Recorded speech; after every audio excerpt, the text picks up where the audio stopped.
আর নবী কোনোদিন দেখে নাই। ইনা বলতো, মুহাম্মদ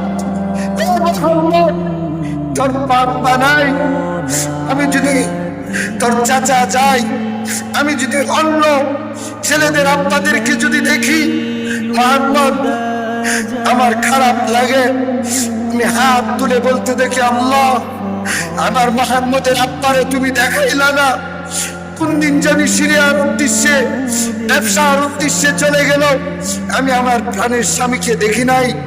আল্লাহ আমরা টিকটক সামনে বাইর কইরা দিয়ে দেখো কত সুন্দর লাগে, নাচতেছে কত সুন্দর।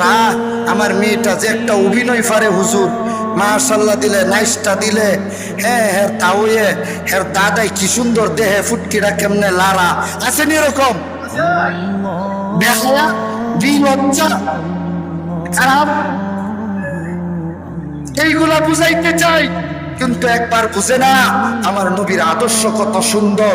নবীর ইতিহাস সে পড়াই না, নবী রাসূলের ইতিহাস সে বলে না, নবীর সুন্নত গুলো বুঝে না। এতটুকু বুঝাইতে চাই না যে আমার নবী কেমন ছিল জানো।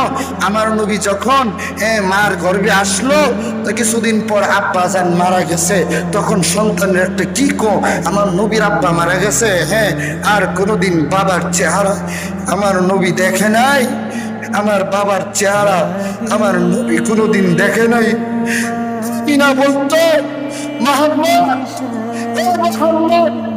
তোর পাপ বানাই, আমি যদি তোর চাচা যাই, আমি যদি অন্য ছেলেদের আব্বাদেরকে যদি দেখি মুহাম্মদ আমার খারাপ লাগে।